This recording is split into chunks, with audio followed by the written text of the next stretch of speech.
Real estate chaos, the death of realtors.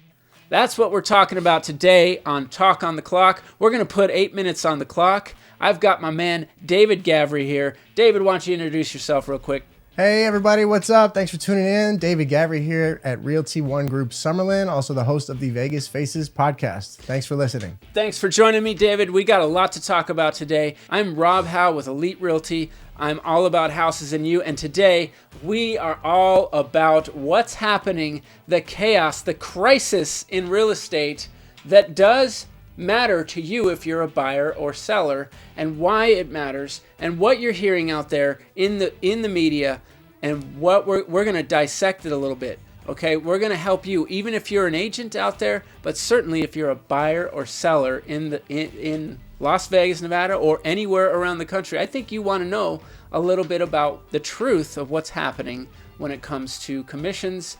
The real estate commission, does this, you as a seller, does this actually save you money?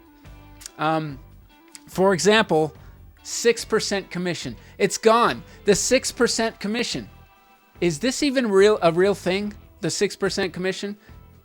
Right, the way that they label it, the way that the headline reads it. The 6% commission, as if it was just 6% all across the board, all over the country. Yeah, the standard 6% commission. That's one where we're going to start at. What the narrative is in the media, and you know what they're saying, that how it will save you money. The 6% commission is gone, and now you will save money as a buyer or seller. And we're going to tell you some things that you may not be hearing out there. All right, we're going to put this 8 minutes on the clock, and we're going to get it going. What do you say? That's what Talk on the Clock's all about. Let's get it rolling. All right, we got 8 minutes on the clock. The 6% commission, that's what they're saying. There's never been a standard 6 commission. Well, I shouldn't say never. There hasn't been for decades a standard 6% commission, okay? It's always been negotiable. Always negotiable.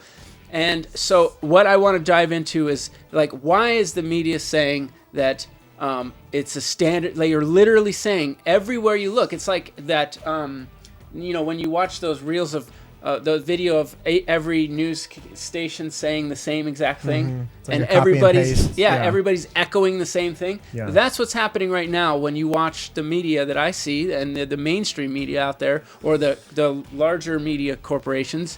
They're all saying standard 6% commission, and they're also saying that it's going to save you money. Well, we've got some, I call BS on that, number one, but why do I call BS on that?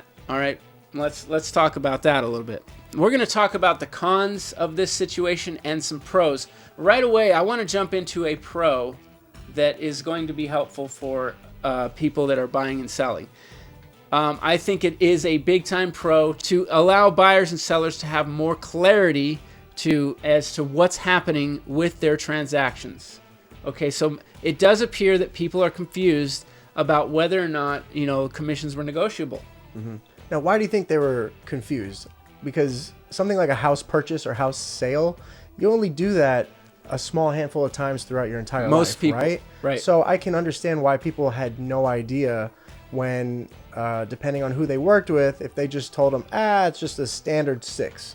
And they just said, okay, because how often is the average person really buying and selling a home? Unless you're an investor, but that's an anomaly. Any agent with morals and ethics should not be going in saying, oh, well, the standard is 6%. Right, okay? Right, which is kind of what sparked this, right? Right, that's the attitude that they're taking, is that, hey, agents, and maybe some do, real estate agents are by far not perfect, okay? But the ones that have been around, the ones that are experienced, they're community-based, and they are helpful in so many ways. And what I fear is that some of this could be taken away from the consumer. And this is a great advantage to the consumer to pay for these things, actually, to have this accessibility. But I think that just the clarity, sort of pulling back the curtain more, is a positive for buyers and sellers out there. Okay, so that's one of the positives. I think another positive that I'm just going to mention is that really this isn't going to change things much, actually. Yeah? Are we calling it now? I'm calling it right now that for the time being, at least in the in the immediate future, things won't change all that much. Okay. And if I'm going to push back on that, what Yeah. do you say to those who are already making changes, such as I've heard that Lennar builders are no longer paying realtors any commissions? So the builders have already been doing that. They're going to use this as an excuse for something they've been trying to do. And this is only certain builders, not all builders, but they have been saying, you know what, we're getting enough foot traffic that we don't even want to have to pay an agent. They've been doing that. I mean, Lennar had 0% commissions back when the market was super hot. And now they're back at it again on certain communities, by the way. Certain communities. And that's what lets you know that when things readjust again and the builders do need agents to bring people into their home sites, that's when they're going to start offering commissions again. But let's be real, too. Builders also don't like it when we, the realtor, help the buyer learn some things that maybe the builder won't tell them. Right? Look, it's a way smoother process for the builder if they're in control of everything. But that means bad things for the consumer, in my opinion. And especially, I won't name these people, but especially certain builders. And I've had the experiences with them. I've had clients come to me and tell me their experiences with the builders. And there are problems when you are when they did not use a realtor. Yeah, when they're not, and even when they are, just you can see. I'm seeing inside of that transaction and how it's going and how they'll treat certain things. It's not great for the consumer. Yeah. Okay. So then, if things don't change on that front, what about sellers who are seeing these headlines? They're about to sell their house, and they go, "Hey, you know what? I don't want to pay the buyer. I don't want to pay the buyer's agent." Great. Okay. You always had that option. And as a seller, you can put your house up. You can even do a for sale by owner. You don't need to pay anybody. Okay, but what does that do?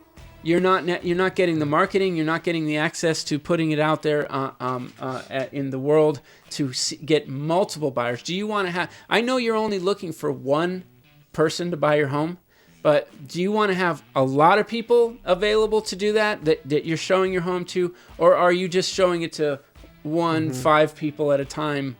Yeah, like how do you arrive at that one person who buys the home? You need thousands, a bunch of people looking at the home. You want thousands of people, and what thousands of people means is that it's going out on the internet. And sure, a lot of them are looky-loos, but a lot of them are those serious buyers are in there too. So you whittle that down to yes, you need 20, 40 actual interested people, and maybe 3 of them actually fight over your home.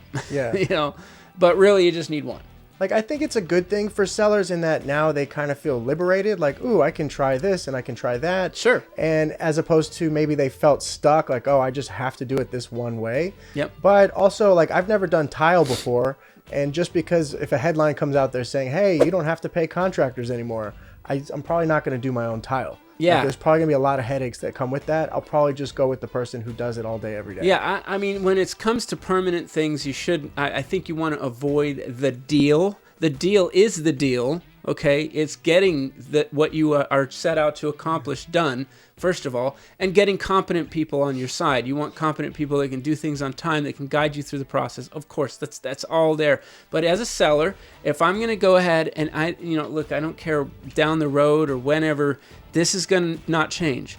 Because if you're not offering compensation to a buyer's agent right now, and you're not putting it out there, that means your property's not going to get shown. I, as an agent, yourself as well, can't do it for free, not just because I can't make a living, but I couldn't close a transaction without paying my own brokerage fees. And also being liable for that, for the things in that transaction. Absolutely. So you want people to take on risk and take you through the process of selling a property, but they're not getting anything out of it or not getting enough compensation out of it. That's just not going to be the case. And I think what's going to happen is plain and simple, you're not going to get any showings on your home. Now, maybe the buyers will contact your listing agent directly and go through your listing agent. So now what you've created is a situation where, well, you as a seller, you better trust your listing agent a lot to not give away any information that you have given them to that buyer that now they're going to be in a dual agency with. Which is not legal in a lot of states. It's not legal in a lot of states. It is legal in Nevada. You can be a dual agency. Many brokerages frown upon it because they're worried about the morality. They're worried about ethics. And so, well, how can you represent both sides equally? How can you get the best for both sides when Yeah. you're handling both sides at the same time? Yeah. But also, there have been successful dual agencies too. Of So course. let's say you do go the dual agency route. Do you think that the realtor is going to do both sides of the transaction now for only one side of the compensation? absolutely not. So what Because kind of deal now is the seller getting? Well, exactly. You're back to negotiating your transaction, okay? So all this is where I think transparency is the good deal in this for people. Okay, you're gonna be able to negotiate a little bit further and really understand that you can do that with your real estate agent. That's what I would recommend, and this is where your bonus is at, is just understanding that more completely than you did before. Well, first of all, we are gonna go over our time on the talk on the clock because we're going to get into a few things that I think are important here. It's a big one. I mean, let me ask you this, Rob. You've been in real estate a long time. Has NAR, the National Association of Realtors, ever been part of a lawsuit like this? Well, there's our time, folks, but we're gonna keep going. We're going to keep going. They've been a part of other settlements, I'm sure. I'm not aware of anything this impactful. And this, where I think that the impact is really, is going to be to where the title of this video comes from. Does this mean the death of Realtor? Right. With National Association of Realtors. You are in an association. It's almost like a union that goes out and lobbies for you and does a lot of things. And I think they have been really good for the business, especially for people in the business. That's what you pay them for. That's what your dues are for. But this right here means that parts in the settlement is that, from what I understand, is that you don't have to be in a realtor to do these transactions, to have access to the MLS and things like that. Oh, well, I shouldn't say that. No, well, okay.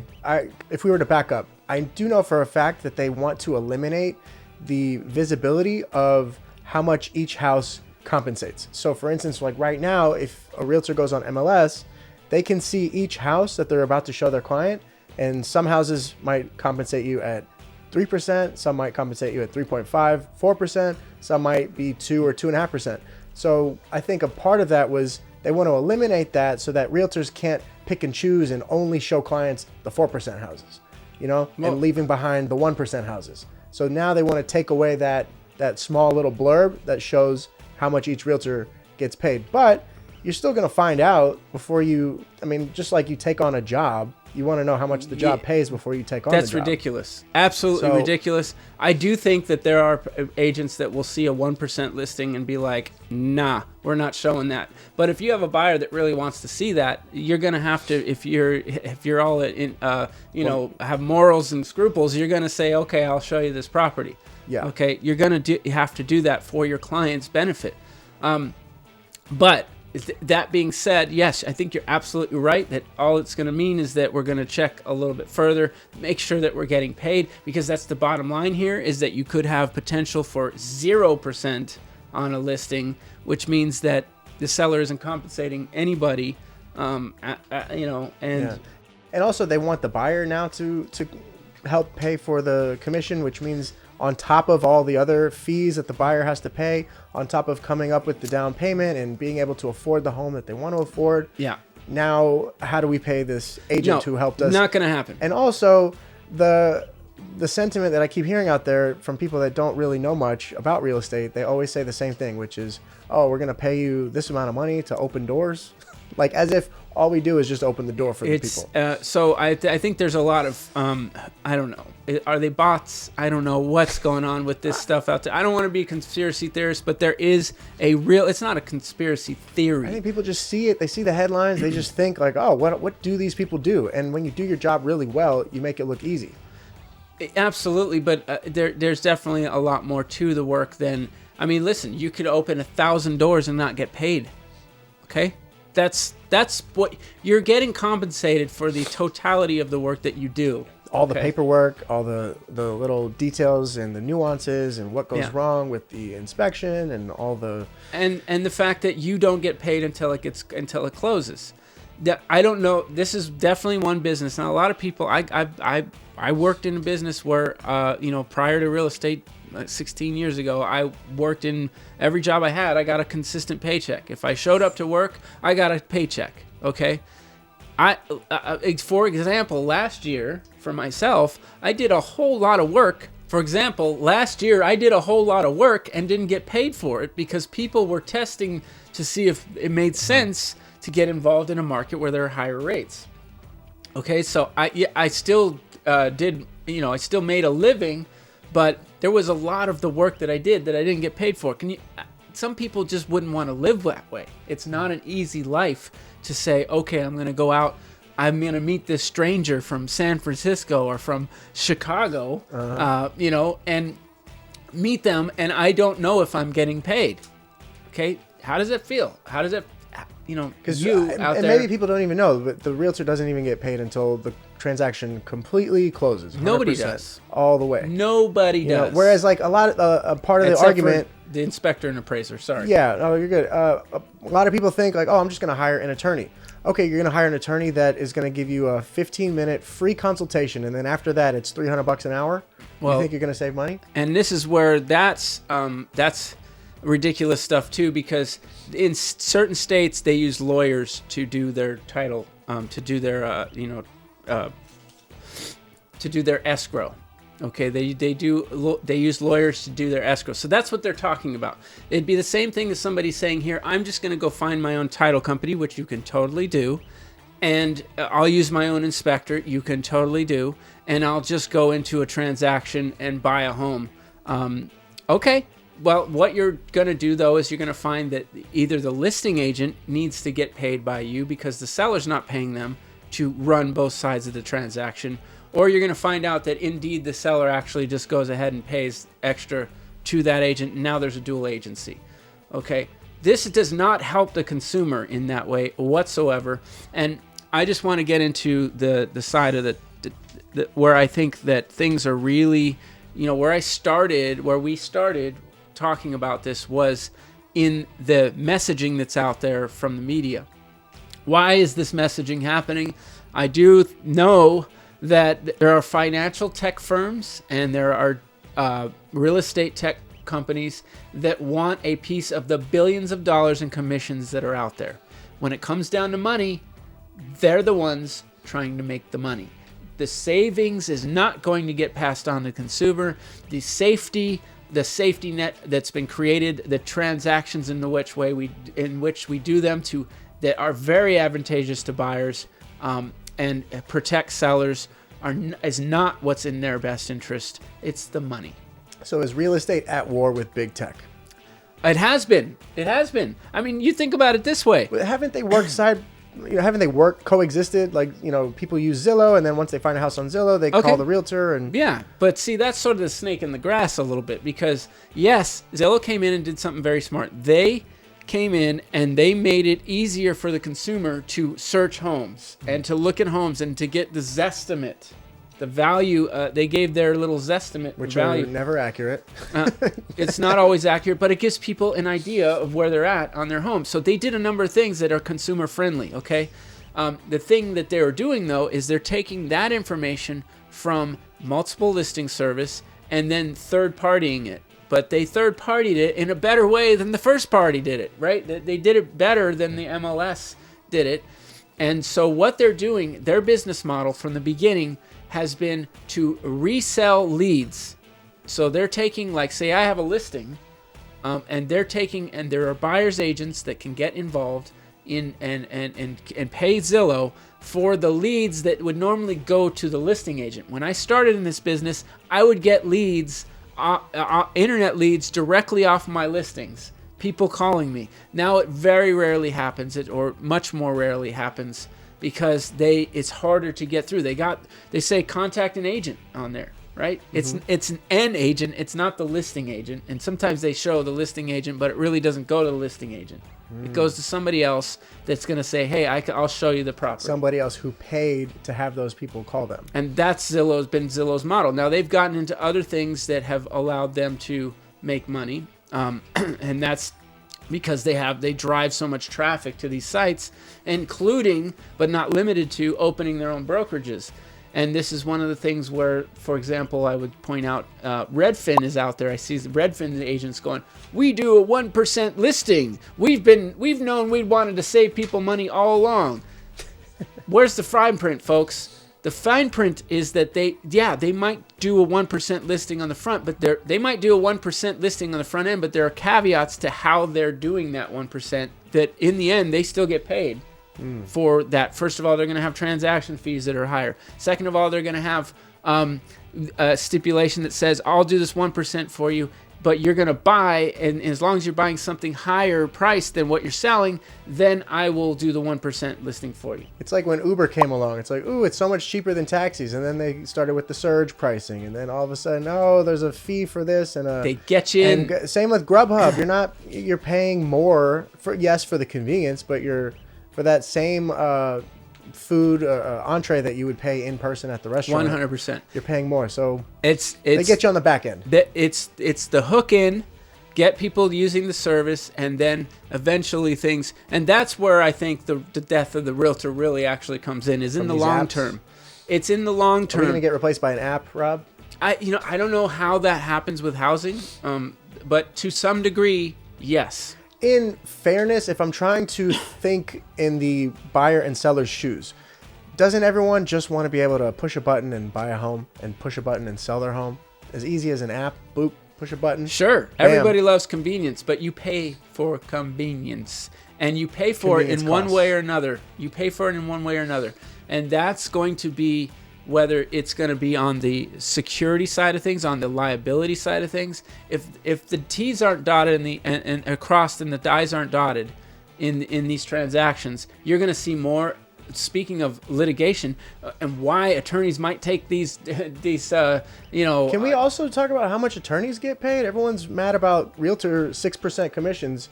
Don't attorneys take like 33%? Sure, maybe and more? And here's the deal on this settlement. But hey, go use an attorney. How much do you think the plaintiffs are getting paid? How much do you think the people that are winning or getting this settlement are getting? They're getting like $9 a piece. Okay, the attorneys are getting paid through the nose. Okay, that's what's really happening. And what's happened here is that there were other entities, maybe like these financial tech companies or real estate tech companies, that funded this. Okay, they funded this lawsuit. It's not the sellers who came along and said, hey, I got cheated out of $4,000, $5,000 because I didn't really want to have to pay a buyer's agent. It's absolutely silly. And by the way, there must have been some rigging of the commissions in certain areas of the country. Well, there had to have been. The reason why the lawsuit took place in Missouri, in the small town of Missouri that it took place in, is that the property value there is lower. So therefore,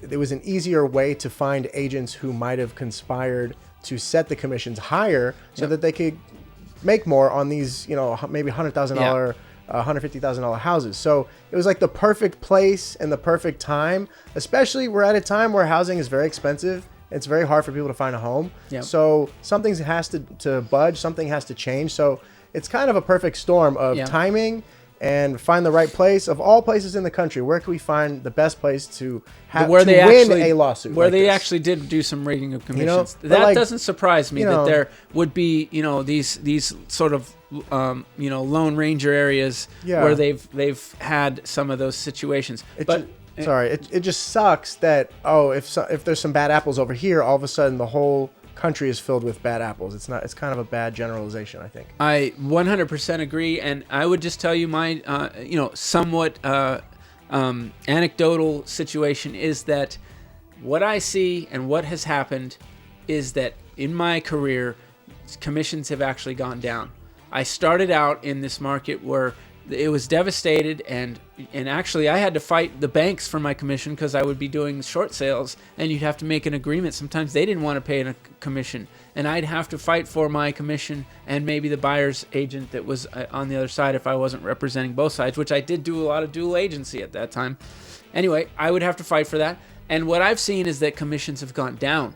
It did start as more of a standard 3 and 3 on both sides, and commissions have become more standard to 2.5 on both sides, if not, and maybe even in the luxury sales, they're probably a little bit lower because it's higher prices, and the only thing, some of the luxury, speaking of luxury, if it's a market that's not really like this, and you're having to market a property for months, because that's really what luxury used to take to sell, especially multi-million-dollar properties, and still do. Still does, yeah. Yeah, you're putting a lot of marketing into that. So you need to get a higher commission. You need to be paid for your work.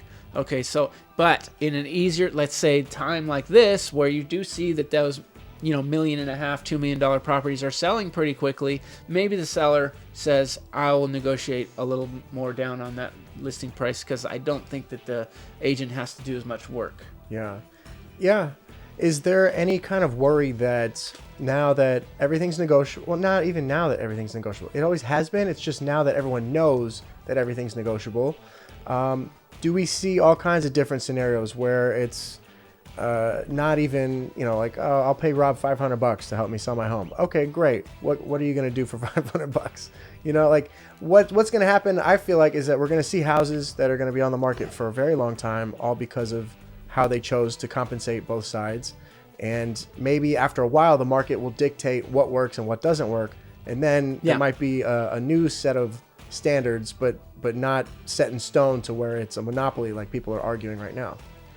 I think that, again, there'll just be more transparency on this situation, but there will be people who try to, come in and say, we're going to not pay so much. And yeah, that'll hurt their sale. It will.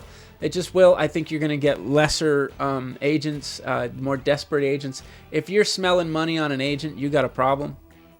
If your agent is worried about making their car payment, you got a problem. I just think that's, see agents with sob stories. Yeah, sure. There already are, because it's been tough. Volume has been way, way down.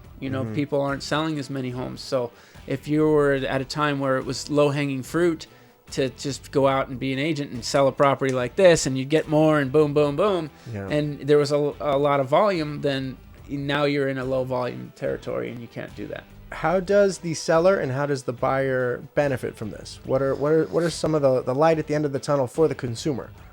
The benefits are going to be that they're just going to be more transparency for sellers.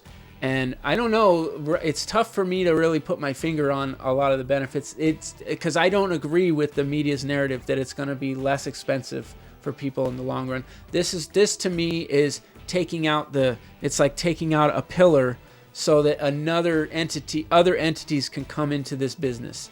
And so those entities, they want to make money. Their whole drive is to make money. And it may seem a little easier on some levels because you're using more technology, but on other levels, removing the community-based element out of things, that's going to be a problem. So this is where they haven't been able to break through that. These companies haven't been able to break through that. As maligned as realtors can be out there, they have not been able to say that they do things better than somebody who goes in and cares about, like, Mary, you've known her for years, and she's been an awesome realtor, and she's helped your friends do this, and she's done a good job and always been honest.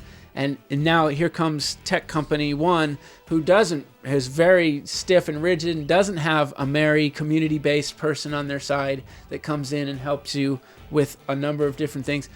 Now you're getting a whole different level of service, and I think that's going to be hard to compete with always. Yeah. At least when it comes to home selling, because it's such a specified industry in so many ways. The more knowledge, the better. And people generally don't have a lot of knowledge that they walk around with. Average folks don't have a lot of knowledge about a house. Yeah, it's just one of those things that doesn't happen often enough to make people so knowledgeable about it. Now, of course, there's always going to be those people that will do their own research and they will be knowledgeable on their own. There always have been those people. Yeah, but what I see the problem being is that now everyone thinks that they have that level of knowledge, when really it takes work and research, and not everyone's going to have that. So it might feel like a Wild West scenario where everyone's just going to be experimenting with their own way of doing things, which is probably a good thing, but ultimately the best way of doing it is going to stick out, and that's what's going to help people sell their home. That's going to help people buy the home in an affordable way. Yeah. On like how you want to like wrap it up and how much longer you want to go. We'll knock it out here. I think one last positive that I'm going to say is Oh man, you hit on what were you just saying? Oh, just about like how everyone's going to be doing commissions in a different way, but not all of them are going to work. Yeah. This is the, you mentioned positives, David, and I'm going to give you the last positive that I have on my mind, which I think is another big positive for people out there, which is that this is going to make real estate agents, whether they're realtors or just real estate agents, whatever we are in the future, better. Because we all have to be more creative. We have to be better at our job. We have to be more. We have to bring more value to the table, okay, for the consumer. So if you made it this far, I'm glad you did, because that's a big piece to this puzzle. Is that you're going to remove some of the people that are not able to handle the business, and you're going to be left with the cream of the crop. Yeah, good way to put it. Eliminate all the riffraff. Eliminate all the deadwood. Yeah, if we have, which we've done, I think all there's the bad apples. I think there will be less bad apples. There'll be people that are giving you the reason for why they're valuable to you. You're going to feel excellent as a consumer when you pay somebody a commission to do the job that they're doing for you. That to me is a win. I hope that that's what carries the industry through. And just as myself, and 15 years in this business, this is my career. This is your career as well, David. We obviously hope for the very best, and I think it will land on its feet for people who know how to. I've always known this business is changing, ever changing. So we'll make it happen. All right, well said, Rob. That sound good? Nice we went way over our time, folks, but obviously this was one that was on our minds. It was so on my mind as the other night I woke up like a horrible, I could not sleep. Yeah, because, we're in a period of uncertainty right now. It's very uncertain. Yeah. Yes, okay, they don't want the commission to be stated in the MLS anymore, and they want certain things to be done. They want buyer-broker agreements now, which that's a whole episode on its own, really. Yeah. So this is just kind of like the initial aftermath of the lawsuit settlement, and now it's going to constantly change, so we can come back and check in periodically on how things have changed and what it looks like. And I don't know, I do hope that everyone gets what they want. I hope that the buyers get what they want without having to come out of pocket in order to compensate. I hope that the sellers get what they want by saving more money when they sell their home, and I hope that the realtors get what they want by staying in business and continuing to provide value to people that want to use that human interaction as opposed to a robot on a screen. Yeah. But of course, you're going to get people that want that. I mean, that's why Carvana exists. That's why Instacart exists. Yeah. But grocery stores are still around too. It's not like Instacart replaced. I mean, Kroger's still over there. Smith's is over there. So maybe there's just going to be pockets of people that want to do it one way and pockets of people that want to do it a different way. Yeah, absolutely. I'm sure there'll be a lot of that. The bottom line is, one night I woke up and was very distraught about this, and when we go to sleep we dream, and a lot of times I think that I think we're solving problems in our dreams, right? I can put something in the computer and wake up and feel like I got some more answers to it. This time I didn't have answers to it, but the next night I did have an answer to it, and that is that my bottom line is to bring more value to you as a consumer, and that I'm going to do whatever is best for my client. Bottom line, however this works out, as long as it's working out for my client's best interest, then that's absolutely wonderful. And I do think that there will still be compensation for myself along the way. I bring too much value. We bring too much value to the table to not get compensated. And that will be the ultimate lesson learned in this. Right on, Rob. All right, folks. Said. Thanks for listening, everybody. Thank you for watching a very long Talk on the Clock. I hope it was informative. I hope we didn't bitch too much, because it's really not about bitching and complaining, but it is about telling you what is really happening. And I think you can read between the lines, as if I wasn't direct enough. I could be more direct, believe me. He heard me talking about it, but maybe over that time I will be. And look, last thing we want you to do, have a great day. All right, everybody. We'll see you on the next Talk on the Clock. Thanks for joining us.